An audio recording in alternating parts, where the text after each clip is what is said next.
Hello नमस्कार प्यारे विद्यार्थियों, टारगेट हब 2.0 में आपका स्वागत है, अभिनंदन है। आज अपन एक नया चैप्टर शुरू करने जा रहे हैं, नया टॉपिक।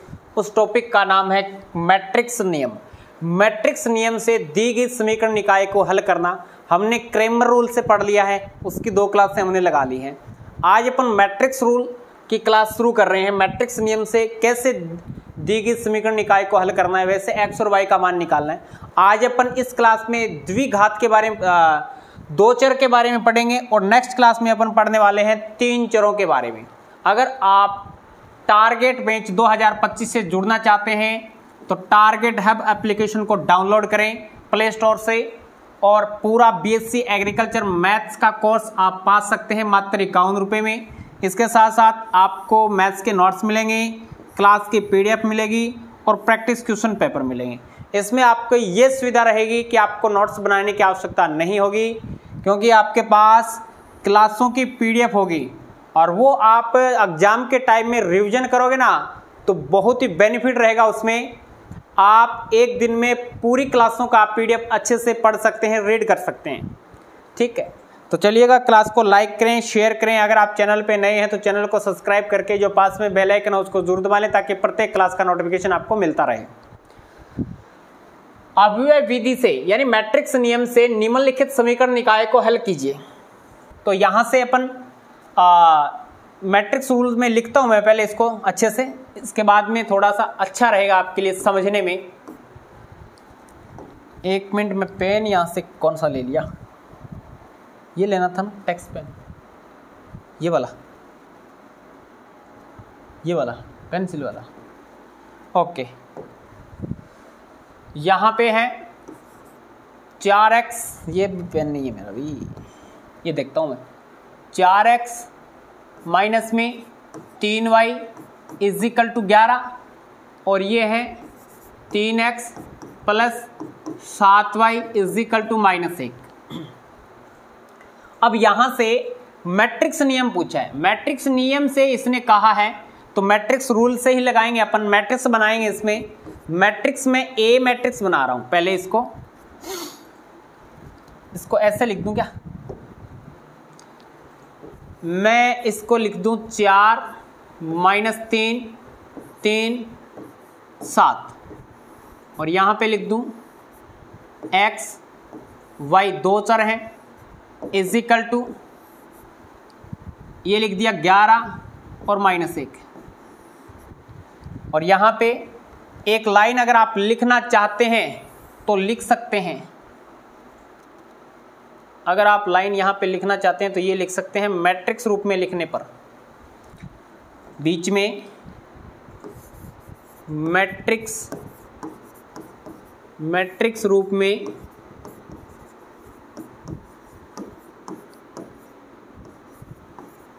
लिखने पर, मैट्रिक्स रूप में लिखने पर यह कंडीशन आ जाती है आपके पास। यहां a बराबर क्या है, ये रिजल्ट है 4 -3 3 7। ये ax कैपिटल X है, इसका रिजल्ट है x y और ये हमारे पास में b है, इसका रिजल्ट देखो कितना है, b का मान है 11 -1, 11 और -1। ये हमारे पास में है ax is equal to b। अब इसमें हमें किस किस की आवश्यकता पड़ती है देखते हैं। ये रिजल्ट हमारा ये बन गया ax is equal to B के रूप का है। किस रूप का है, ax is equal to B के रूप का है। यहां से हमें x का मान निकालना है, यानी x और y का मान निकालना है, तो a को इस साइड ले जाना पड़ेगा, या तो इस साइड लेके जाओ, या अपन क्या करते हैं, बोथ साइड a इनवर्स से मल्टीप्लाई कर देते हैं। दोनों तरफ a की घात -a से गुणा करने पर क्या बनेगा, देखो ये बन जाएगा a इनवर्स गुणा में a x is equal to ये बन जाएगा a इनवर्स गुणा में b, a इनवर्स a, ये कट जाएगा रिजल्ट, ये x बराबर आ जाएगा हमारे पास में a इनवर्स डॉट b, समीकरण नंबर 1। ये बन गई हमारे पास में समीकरण नंबर 1। अब यहाँ पे हमें किस किस की वैल्यू चाहिए, b का मान चाहिए, हमारे पास में ऑलरेडी b का मान है ये रहा, x का मान चाहिए, x का मान ऑलरेडी हमारे पास में है, लेकिन हमारे को a इनवर्स का मान चाहिए। a इनवर्स निकालने के लिए आप जानते हैं कि एडजॉइंट a और डिटरमिनेंट a का मान चाहिए आपको, तो अपन इसकी सहायता से डिटरमिनेंट a, सारणिक a का मान निकालते हैं। ये है 4 माइनस के 3, 3 और 7, तो ये कितना हो जाएगा 7 चौके 28 माइनस और माइनस एक फॉर्मूले का प्लस, 3 3 9 28 और 9 कितने हो जाएगा 37, क्या 37, नॉट इक्वल 0 है, इसका मतलब यहाँ से a इनवर्स संभव है। अब मैं एडजॉइंट a लिखता हूँ, एडजॉइंट a, एडजॉइंट a कैसे आएगा कि मुख्य विकर्ण के एलिमेंट चेंज करते हैं, तो 7 कर देते हैं यहाँ से और यहाँ पे 4 कर देंगे, और पक्ष विकर्ण के चिन्ह चेंज कर देते हैं, तो माइनस का है ये तो प्लस का बन जाएगा, ये प्लस का ये माइनस का बन जाएगा, तो माइनस का 3 और ये है प्लस का 3, ये बन जाएगा एडजॉइंट ए। अब ए इनवर्स क्या बनेगा, अब बनेगा A inverse is equal to, formula होता है एडजॉइंट ए अपॉन में सारणिक ए, तो ये रिजल्ट कितना आएगा, एडजॉइंट का मान तो ये रहा और सारणिक ए का मान 37 है हमारे पास में, कितना है 37, तो ये बन जाएगा 1/37, 1/37 और ये बन जाएगा 7 3 माइनस 3 4, ये रिजल्ट आ गया। इसका मल्टीप्लाई किसके साथ में करना है, b के साथ में करना है, इसका मल्टीप्लाई b के साथ में करना है, तो अपन क्या कर लेते हैं, नया पेज ले लेते हैं, यहां से मान देख लेंगे।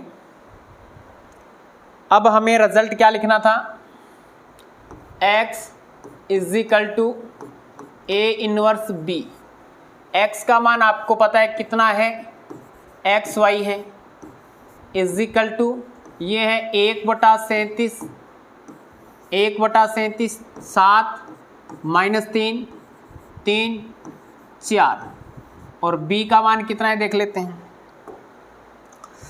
यही तो है 7 3, और b का मान कितना है 11 और माइनस 1, 11 माइनस 1, 11 माइनस 1, इनका पहले मल्टीप्लाई कर देते हैं, तो ये बनेगा x y, ये रिजल्ट है 1/37, 1/37, 7 का गुणा 11 के साथ में, 11 7 77, माइनस के 3 एकम 3, ये आ जाएगा माइनस के 11 3 33 और माइनस के 4, तो ये रिजल्ट आएगा हमारे पास में एक्स वाई, ये बन जाएगा 1/37, ये कितना होगा 77 में से 3 निकालोगे 74 आएगा, और ये आएगा माइनस के 37, कितना आएगा माइनस के 37।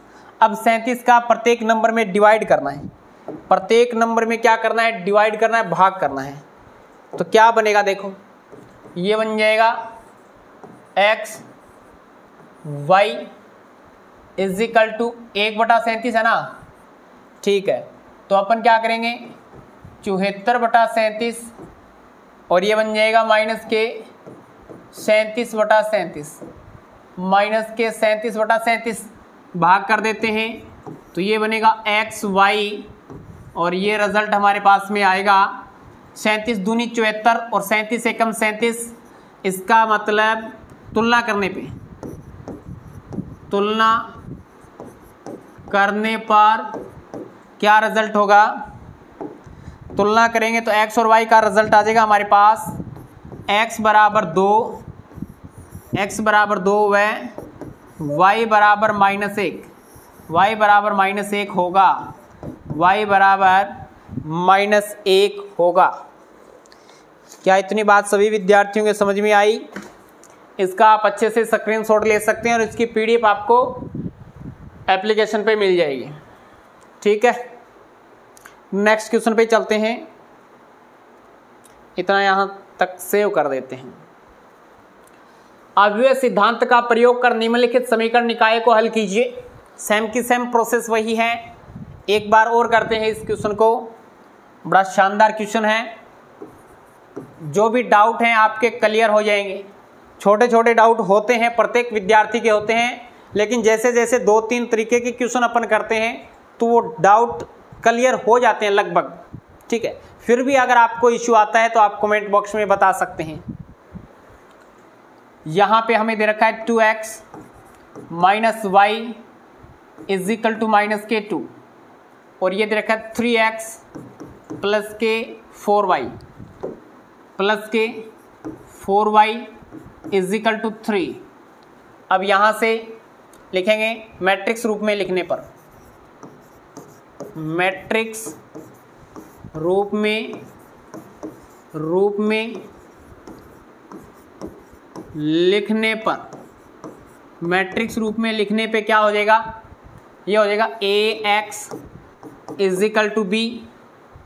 यहाँ a का मान कितना है बता दो, a का मान है 2 3 -1 4।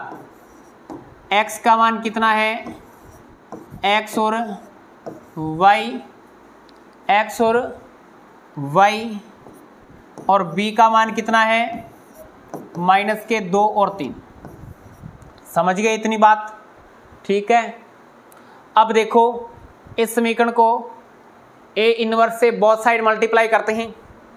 ठीक है, ax = b,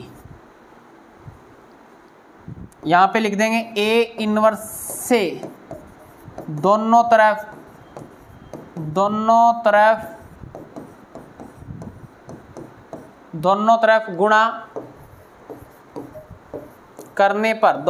गुणा करने पे क्या रिजल्ट बन जाएगा, a inverse dot ax = a inverse dot b। a inverse से a कट जाएगा। ठीक है, ये घात -1 है, ये +1 है, तो ये इकाई मैट्रिक्स बनेगा। इकाई मैट्रिक्स का x के साथ मल्टीप्लाई करेंगे, कोई चेंज नहीं आएगा, तो ये x बराबर बन जाएगा हमारे पास में a इनवर्स डॉट b। समीकरण नंबर 1 इसको नाम दे देते हैं। अब हमें यहाँ पे a इनवर्स चाहिए। क्या चाहिए, a इनवर्स देखिए किस प्रकार से निकल के आएगा। उसके लिए हमें सारणिक का मान निकालना पड़ेगा सबसे पहले तो मैं यहाँ से लिखता हूँ सारणिक a = ये बनेगा 2 3 और बनेगा 1 माइनस का ये 4, तो ये रिजल्ट आएगा 4 दूनी 8 माइनस और माइनस प्लस 3 एकम 3 8 और 3 11 रिजल्ट आ गया, नॉट इक्वल 0 है। देखो भाई 11 रिजल्ट आ गया। ठीक है, बहुत बढ़िया बात है। अब अपन एडजॉइंट निकालते हैं। एडजॉइंट ए क्या आएगा, मुख्य विकर्ण का नंबर चेंज करना पड़ेगा, इसके एलिमेंट चेंज करना पड़ेगा। ये यहाँ पे 4 आएगा और यहाँ पे 2 आ जाएगा। ठीक है, इसका चिन्ह चेंज कर देंगे -3 और ये +1। एडजॉइंट आ गया, एडजॉइंट ए आ गया ना। ठीक है, इतनी बात ठीक है। अब हमें ए इनवर्स निकालना है, तो यहाँ से मैं लिखूँगा ए इनवर्स बराबर आ जाएगा 1/11 और ये नंबर आएंगे 4 1 -3 2। अब ये सारे मान किस में रखने पड़ेंगे, 1 नंबर समीकरण में रखने पड़ेंगे। तो लिखेंगे समीकरण 1 से क्या बनेगा, देखो x का मान है तो xy है, x मैट्रिक्स बराबर चल रहा है a इनवर्स है 1/11, ये बन जाएगा आपके पास में 4 1 -3 2 और b का मान कितना चल रहा है, b का मान -2 3 चल रहा है, -2 और 3 चल रहा है। गुणा कर दो, मैट्रिक्स का गुणा करना आता है। देखो सारी जो क्लासें हैं एक दूसरे से रिलेटिव हैं, तो अगर आप पहले ये क्लास देख रहे हैं शुरुआत में तो इसका मतलब आप गलती कर रहे हैं, पीछे आपको देखना पड़ेगा मैट्रिक्स डिटर्मिनेंट्स। सारी क्लासें कंटिन्यू चलेगी, ऐसा नहीं कि बीच से आपने कोई क्लास उठा के देख लिया और वो आपके पूरा समझ में आ जाएगा। कुछ समझ में आएगा लेकिन पूरा समझ में नहीं आएगा, इसलिए कंटिन्यूटी जरूरी है।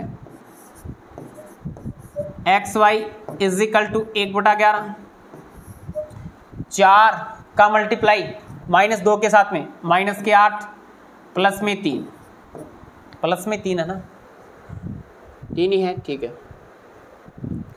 यहां से कितना हो जाएगा, देखो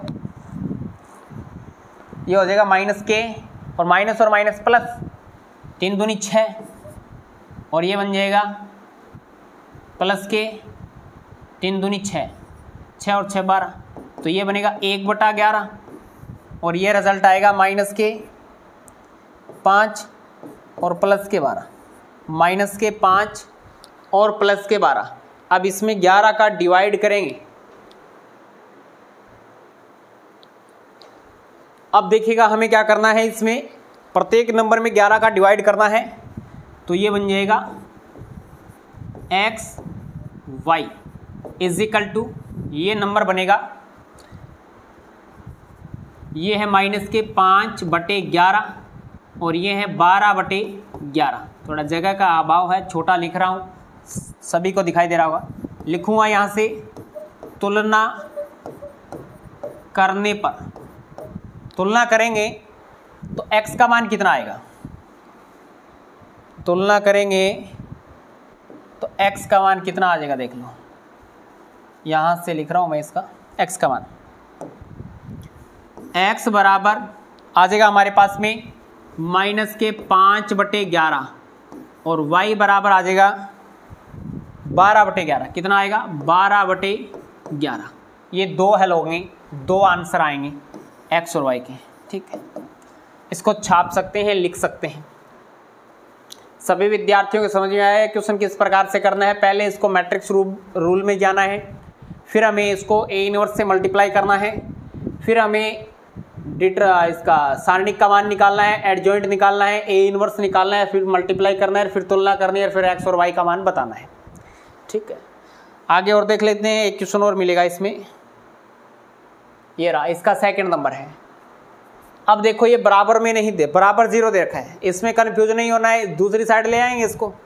चलते हैं, इसका सॉल्यूशन करते हैं।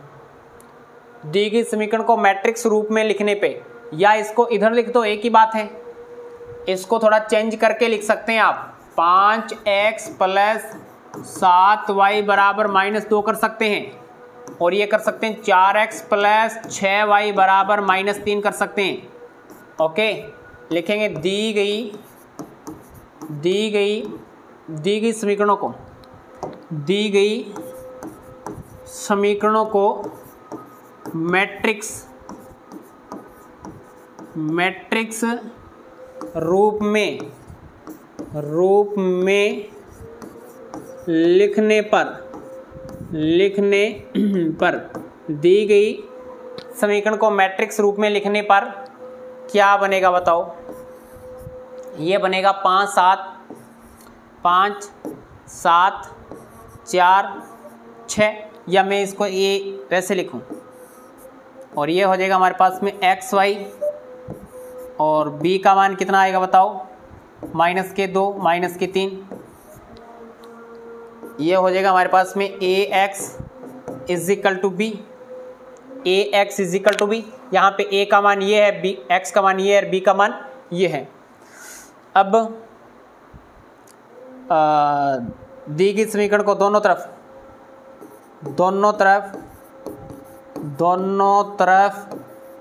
a इनवर्स से गुणा करने पर क्या बनेगा, ये बन जाएगा हमारे पास में x बराबर a inverse dot b। Direct लिख दिया मैंने, ऐसे बनेगा। इतना आपको समझ में आ गया होगा अब तक, ठीक है। अब मैं यहाँ पे खींचता हूँ एक लाइन, और आगे वाला भाग करेंगे नेक्स्ट पे, यहाँ पे, ठीक है। अब देखिएगा, हमें a इनवर्स चाहिए, उसके लिए हमें डिटर्मिनेंट का मान निकालना पड़ेगा। किसका मान निकालना पड़ेगा, डिटर्मिनेंट का मान निकालना पड़ेगा, जो कि 5 7 4 6। तो ये आ जाएगा हमारे पास में, डिटर्मिनेंट का मान आ जाएगा 6 5 30, माइनस में 7 चौके 28।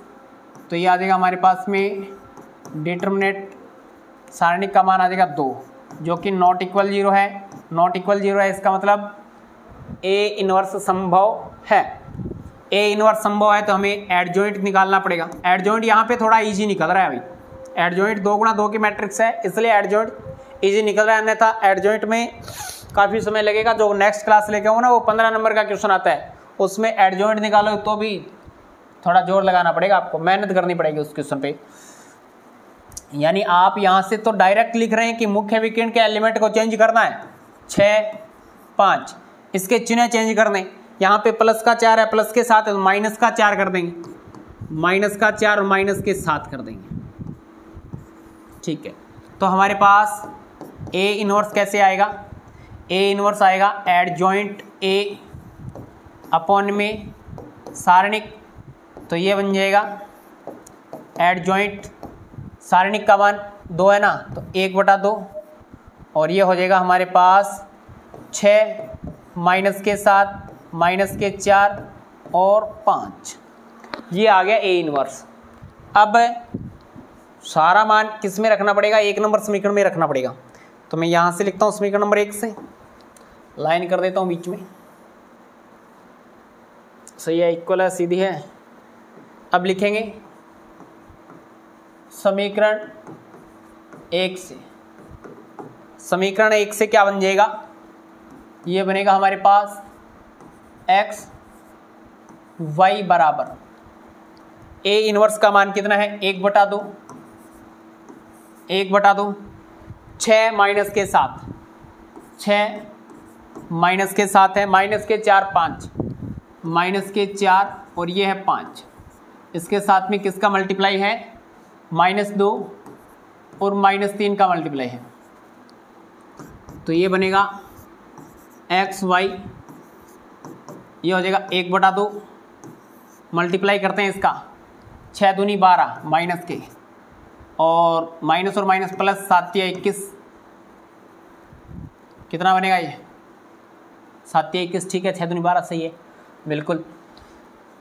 माइनस माइनस प्लस 4 दूनी 8, और ये आ जाएगा माइनस के 5 या 15, तो ये हो जाएगा हमारे पास x y 1/2, रिजल्ट निकल के आएगा 8 और 1 9, ये 9 बचेगा, और इधर बचेगा माइनस के 15 है ना, प्लस के 8 है तो माइनस के 7 बचेंगे, माइनस के 7 बचेंगे।